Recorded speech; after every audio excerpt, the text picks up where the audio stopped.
Welcome back to Everyday I Race. Today I'm going to tell you how I solved a bogging down problem with my 95 Ford Ranger equipped with a 2.3 liter single overhead cam engine. Now I used Google and I found a lot of people dealing with the same thing, even in the earlier models like 87. And I didn't see many 98 and up 2.5 liters, even though it's basically the same engine. So let's get to the solution. I'm going to get there eventually. So first I bought the truck. It was running on 3 cylinders. I barely got it home. It didn't have much power. I figured it was running on cylinder 1, 2, and 4. Cylinder 3 was misfiring. I figure once I find out why it's misfiring, it'll get back to normal. So I found a faulty ignition coil, replaced it, the engine started running smooth. I was very excited. I thought I got lucky. Drove the truck. Truck had more power, but still it was bogging down. Anything below 3,000 RPM, the truck just did not feel like going. And another problem is that some days it would run better, and some days it would just, you get on it and in first gear and punch it, and it's like doobie doobie doo. All right, let's start accelerating now. So it was terrible. So once I got the engine to run on all 4 cylinders, I decided to figure out why it's doing it. So I started with testing multiple components. First thing I did is I pulled the spark plugs. I looked at them, and they were very, very clean, like they were not getting enough fuel. And it really felt like the engine wasn't getting enough fuel, because as soon as I punch it and it would bog down, as soon as I let off the gas pedal, it would actually pick up speed. It's pretty strange. So I put the spark plug back in there, and I was like, well, it feels like a fuel issue, not an ignition issue anymore. The ignition issue was solved. So first thing I did is I went and picked up a fuel pressure gauge, put it on the shredder valve right there, started the truck, and it was right there where it was supposed to be, about 30 psi at idle and 43 psi with the vacuum hose off the fuel pressure regulator. So I was okay. So it wasn't fuel, it wasn't fuel pressure regulator, it wasn't fuel pump, it wasn't fuel filter. I was like, okay. So then I moved to the next component that's very important for the fueling, and this is a mass airflow sensor. So I tested the mass airflow sensor, and the mass airflow sensor's job is to send the information on how much air is going in the engine. It sends it to the computer, and the computer knows a rough estimate of how much fuel to spray in the combustion chamber. So I tested it. It was faulty. So I went to the local used auto parts, picked up another one, installed it, tested it, installed it on my truck, and it tested out just fine. So I jumped in the truck and I was like, yay, I'm the genius. I solved the problem. Got on the truck, started driving.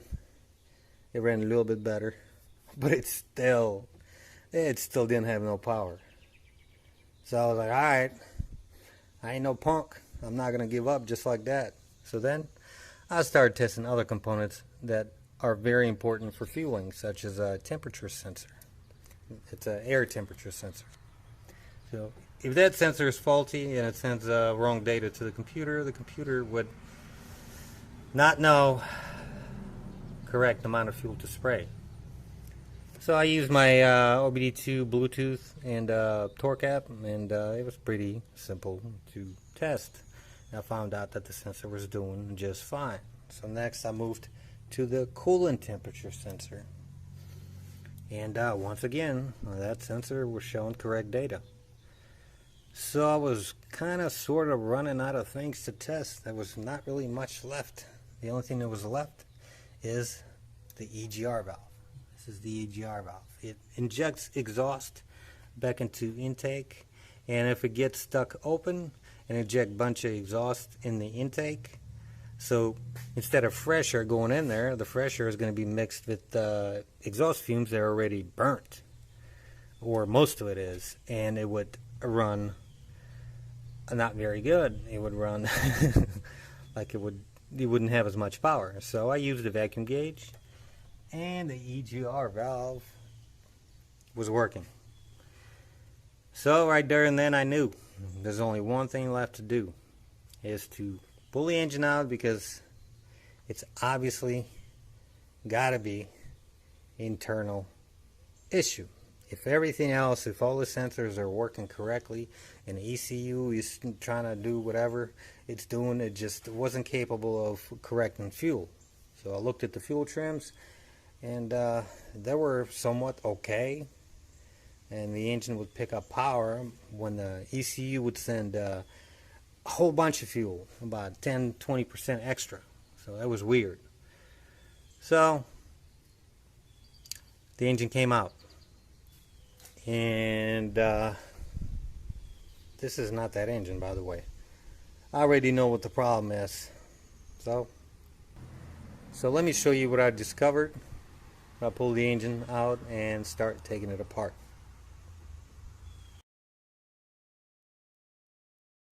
Today I'm going to be taking this 2.3 liter apart that came out of my 95 Ford Ranger. It has 8 spark plugs, and it's a 4-cylinder, just like every other 89 to 97 Ford Ranger with the 2.3 liter. All of them have 8 spark plugs. There is no 89 to 97 2.3 liter Ranger. They came out of factory with 4 spark plugs. Now we got this out of the way. The reason I'm taking it apart is to figure out why this engine was bogging down. It was running like crap. Sometimes it was running good. And you can see by the exhaust pipe, it's all white. It ran really lean to the point where it melted my catalytic converter, known on the internet as a Cadillac converter, like a car, Cadillac. Pretty funny. So first I'm going to drain the oil, and then I'm going to weigh it to see how much it weighs compared to the 2.5 liter that I weighed yesterday, and I already uploaded the video. So as you can see, there are a few minor differences, such as the thermostat housing is made out of steel instead of plastic like on the 2.5 liter. Let's see. That's pretty much it. Now the crankshaft is a little bit different, and the oil pan is a little bit different.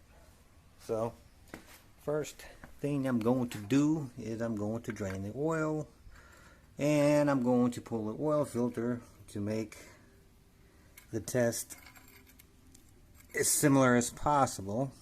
Now the trick is not to drop this thing on my hand. Okay.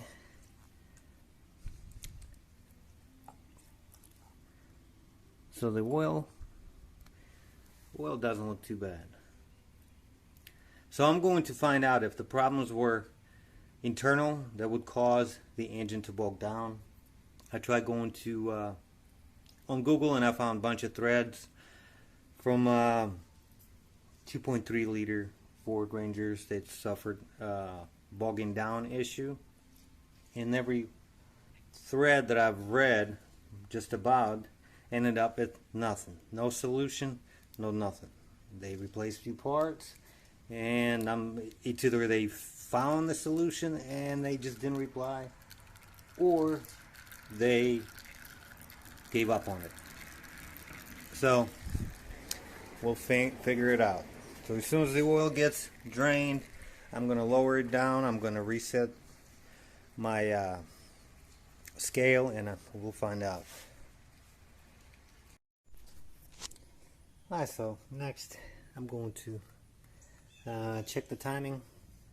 Step 1, I'm going to remove crankshaft pulley balancer. It takes a 22mm bolt. Just like that. Next we're going to remove the balancer. Now if your balancer is stuck, I recommend using this stuff. The only seafoam product that I actually like. Now this thing was stuck, but I sprayed it about half an hour ago. As you can see, it came off very, very easy. Now everything is so filthy here. But next we gotta line up timing and see what we got.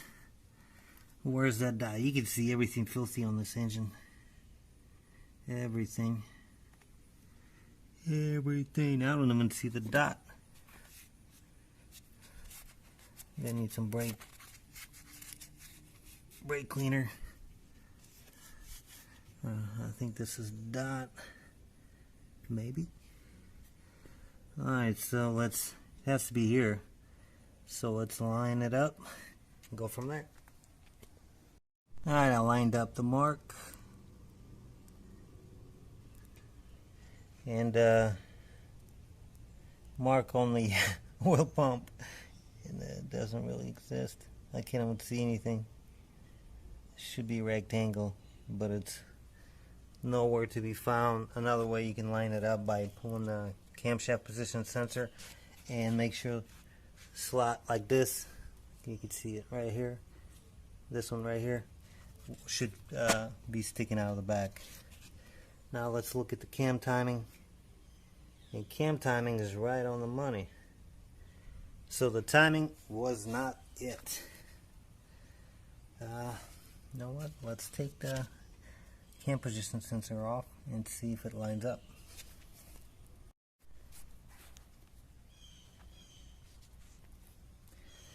Alright, so I got the 9/32 bolt that was holding the cam position sensor in. Now let's see if it's, well, as you can see, it's right in the middle. So cam timing was not the problem. Alright, so next I'm going to remove the lower intake manifold, all the plug wires, coil pack, bracket, this bracket, everything, and wire harness. All the stuff that just gets on the way right now. So I'm going to take the timing belt off. It wasn't a problem, tensioner, and we'll go from there.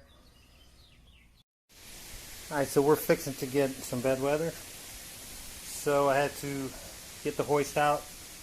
Remove the left side bracket with coil packs and everything, wire harness, thermostat housing, and look at that. Look at that nasty crap. In one of my videos I used this rust remover, and now I can see it didn't do a thing. I'll post a link in the description. So as you can see, it's still pretty rusty. So I'm interested to see what the water pump's going to look like. But anyways, 3 13mm bolts held the bracket, and I removed the intake manifold lower one. It was 1, 2, 3, 4, 8 bolts or so, and there was 2 more for the bracket. I still got the original oil pressure sensor, coolant temperature sensor. I'm not going to remove it just yet. So next step is to remove the timing belt and remove the valve cover. The valve cover is held by looks to be 8mm bolts. There's 8 of them. So let's remove it and check out what the camshaft looks like.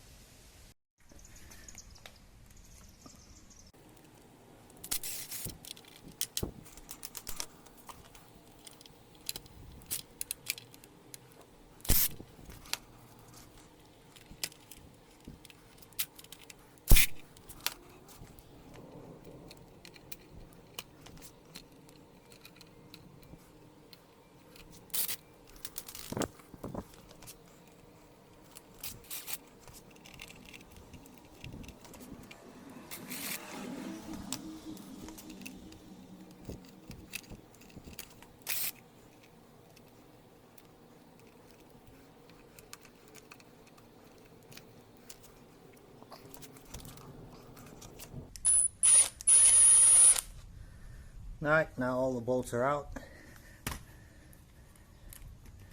Let's pull the valve cover off and see what it looks like.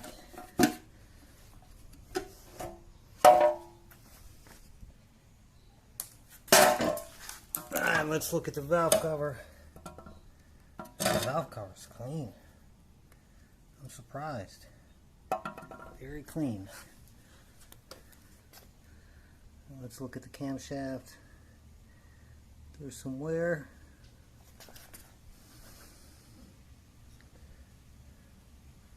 But nothing really bad.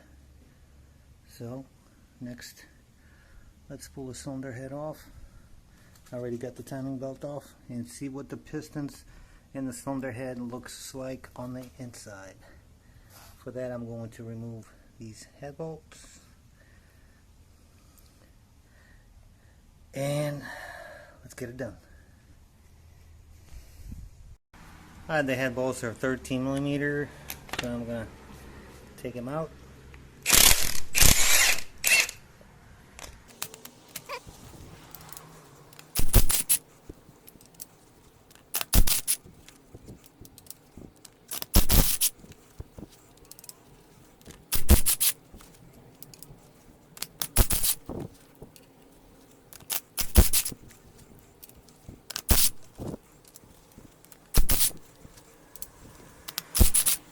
Alright, all the head bolts are out, and the rain is here.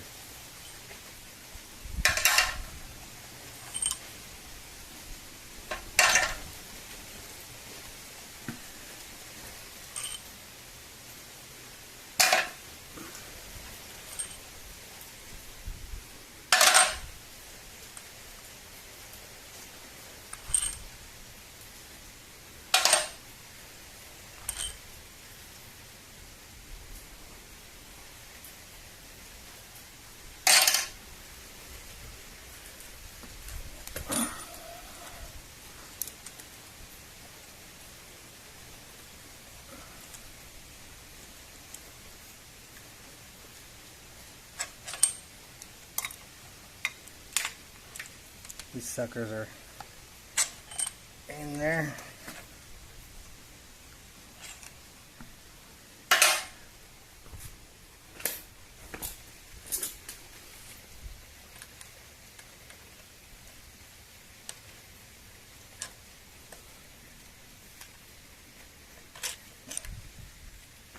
Ooh, this one looks brand new. So as you can see, some of them are rusty, some of them are oily, and there's one that's like perfect. So let's get this valve cover gasket out. It's junk. Yeah.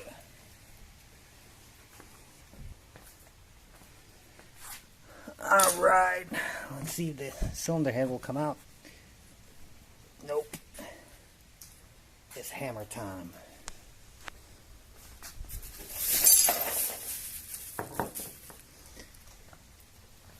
It's hammer time, so I'm just going to tap it a few spots.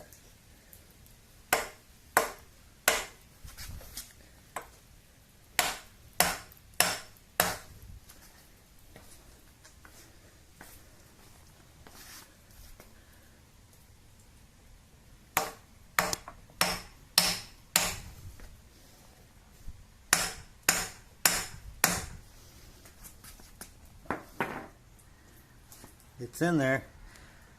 I'm going to need my second hand, so I'm going to put the camera down. Alright, I got the cylinder head loose. Let's see if it'll come out. Booyah! Put it down here. Let's flip it over. Let's see what it looks like.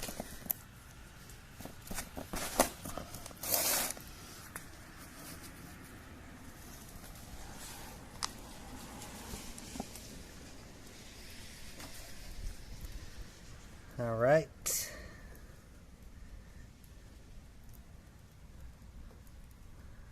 Honestly, don't see a lot of damage. Everything looks pretty normal.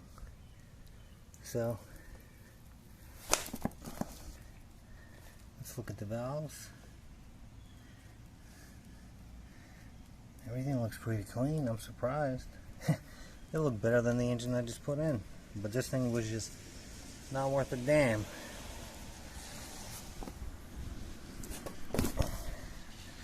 Alright, so next I'm going to pop off the, well, actually I don't have to. What I want to do is I want to spray brake cleaner in the intake and the exhaust ports and see if the valves are leaking. So I'll make sure that the valve is closed. One of them is open. Right now is this one. So I'm going to test the 3, and then I'm going to spin the camshaft and then test this one. So let's get it tested. Alright, so I put brake cleaner in cylinder number 4, number 3, and number 1. And let's see, cylinder number 1 on the intake side, it's fine. Cylinder number 3, as you can see, is leaking, and cylinder number 4 is really bad. So the valves weren't sealing, so that would definitely, you lose a lot of power. So next I'm going to spin the camshaft. So the lobe, see how the lobe is pressing on the rocker arm? So I'm going to spin it and make sure the valve number 2 on the intake side is closed, and then I'm going to spray brake cleaner and go from there.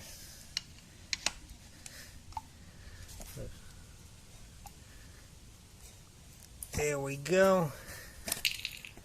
Now the lobe, see how all the fluid came out on the number 1, because number 1 is open. Alright, so see how it's dry. Let's take out of zone brake cleaner and spray it in there.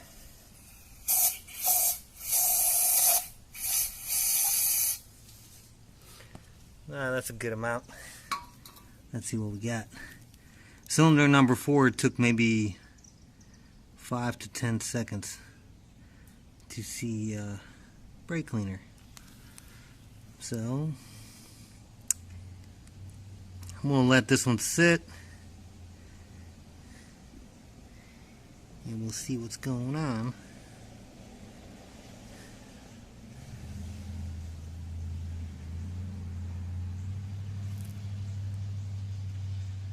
Alright, so number 1 and number 2, actually never mind, I think I see something. See right there on the corner? Let me flip the head open. Alright, we'll let it sit, because I want to know, because I might have to reuse this head, and I need to know which cylinders were not working. So, alright, so as we can see, cylinder number 2 is leaking. See how it's wet right there in the corner? So 3 out of 4 intake valves are leaking. So let's move on to the exhaust side. That's a cylinder number 1, number 2, number 3, number 4 is a little bit oily, but number 1, 2, and 3 are closed. So let's go ahead and spray some brake cleaner in there.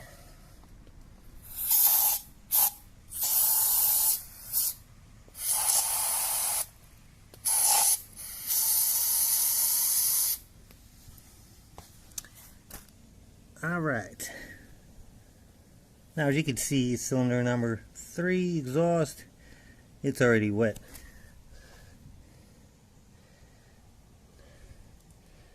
Well, number 1 is getting wet.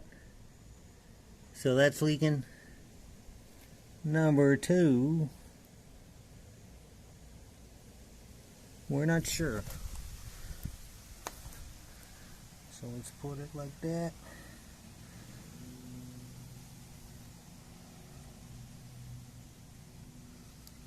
Let them sit for a bit.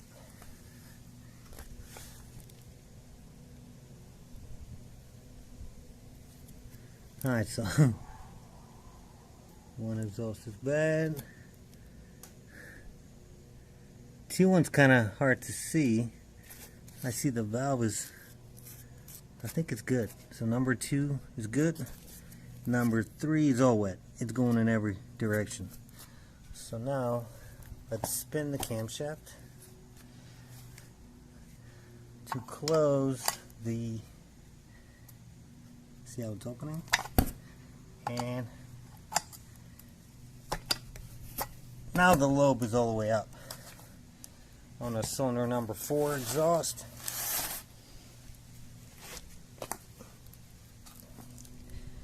Now let's spray some brake cleaner in there. I think I'm getting all wet in the brake cleaner. Let's look at the valve. Looks okay.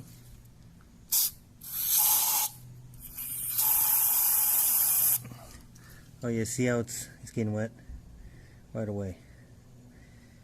So this head is going to need some work. All the valves are leaking. So the problem was internal all along.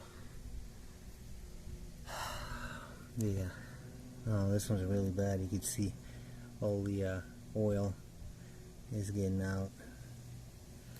So the head's going to need a valve job, so that's why the engine was not making a lot of power and it was bogging down. Because when the intake and the exhaust valves are leaking, it means that it can't hold combustion and some of it comes out of the exhaust, and the oxygen sensor wasn't able to pick up correct airflow mixture. It was constantly trying to adjust, but it was not capable of because it was getting a wrong mixture. So the head is gonna need work. Alright, so next let's look at the pistons. Now, as you can see, the engine's at top dead center, cylinder number 1 all the way at the top. The head gasket got stuck to the cylinder head. So let's look at the pistons. We got some carbon on there, but that's about it. Cylinder number 2 looks pretty good. Cylinder number 3 looks pretty good. Cylinder number 4, we got more carbon. Let's look at the cross hatching. Oh, look at that. 300,000 miles and the cylinders still have cross hatching. As you can see, marks like that, which is a very, very good sign. So I don't see any damage whatsoever on the pistons and the cylinders, which is pretty impressive for a 300,000 mile engine that didn't run right. It ran lean because the cylinder head valves were all leaking. So next, let's flip this thing over. Well, I didn't want to do this, but let's pull the valve. Let's pull the water pump out. I'm pretty sure it's gonna be disgusting looking. It's gonna be very, very rusty. But might as well take it all apart. So you can see there's a lot of rust in there, and so even though the engine's very good condition here, it is not very good condition in the coolant passages. So it'll need to be boiled down and get all that rust out of there before I would consider reusing it, because there's just,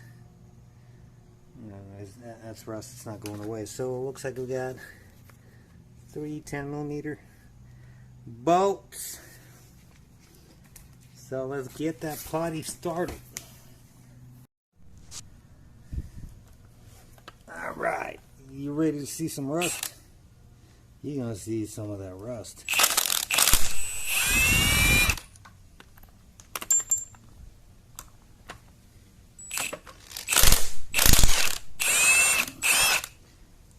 And the third one.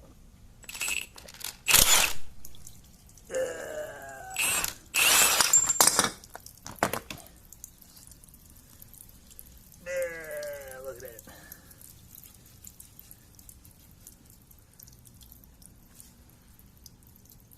Maybe one of my sockets is drowning. Oh, man, I'm gonna have a mess. Alright, so there was a little bit of water in the engine, but it can be fixed, it can be boiled down. So far the bottom end, besides rust, the pistons and the cylinders looked okay. But let's not stop there. I'm gonna flip the engine over, and I'm going to pull the oil pan next, and we'll see what it looks like. Oh, we're back. There's something I missed. Look at the water pump. This engine was running so... I drove it for a whole year. Just like that. Wow, I'm impressed. No water pump whatsoever. And the engine ran like 200 degrees or so. It didn't like... Yeah. I'm surprised it ran. It didn't overheat at all. As soon as I replaced the radiator, it started running a little bit on the hot side. For example, right now with the other engine, that's running at 186 degrees Fahrenheit. This one was running around 200. But I am very impressed. Look at this water pump. Oh my God, what a garbage. Well, not the water pump. The person who forgot to put coolant in it. So, yeah. I don't think I've seen one like that on Ford. I've seen them like that on Audis, but not on Fords. But if you don't maintain something, this is what you're gonna have. Alright, so next let's take the oil pan off. I already loosened up all the bolts. I even dropped one right down there. I'm saving all the bolts. I'm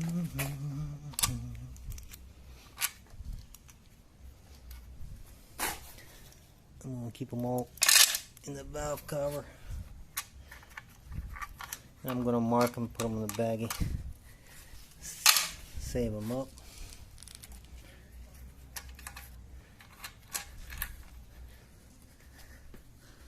Alright, so, oh, that was easy. Alright, let's look at the oil pan. Ooh, now oil pan is a little bit different than the 98 pan. Now I made a video of the 2.5 liter oil pan, and I'll tell you what, let me show you the differences. Now this is a 95. It's pretty much flat. What I mean by flat, there's nothing stopping from oil slushing back and forth. And this is a 98 2.5 liter oil pan. Alright, 98 Ford Ranger oil pan.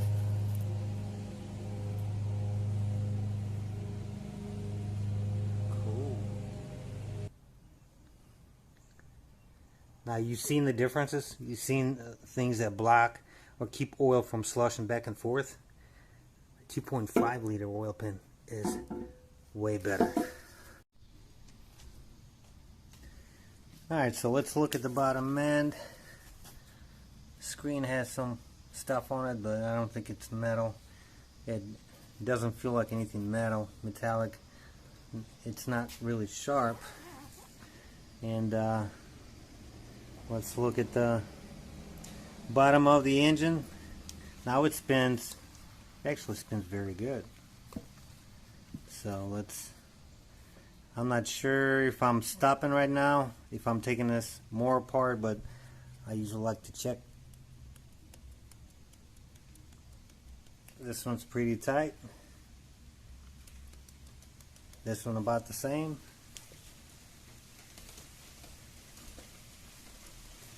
This one's good too. So is that one. I think I'm going to stop for now. If you guys want me to take the rest of it apart, I might, but I think the rest of it's pretty good. And since I'm not sure what I'm going to do with the engine just yet, I don't want to take it all apart and then not being able to find all the parts. Plus the weather is getting bad again, so that's going to be it for now. Let me know what else you want to see, but the bottom end on a 300,000 mile 2.3 liter, most of the valves were leaking, is I think it's in pretty good shape. So I'll consider taking it apart just for the signs, but I think it's in pretty good shape. I'll get something I can measure clearances with, but it's these 2.3 liters are beasts. I mean, they take a punishment. You've seen the water pumps, so that's gonna be it for now, guys. Let me know what else, if you want to see anything else. And I got to clean up all the mess that I made, and I gotta put away all the parts, make sure nothing gets lost, because spare parts is like my addiction. So alright, that's gonna be it. Have a good night.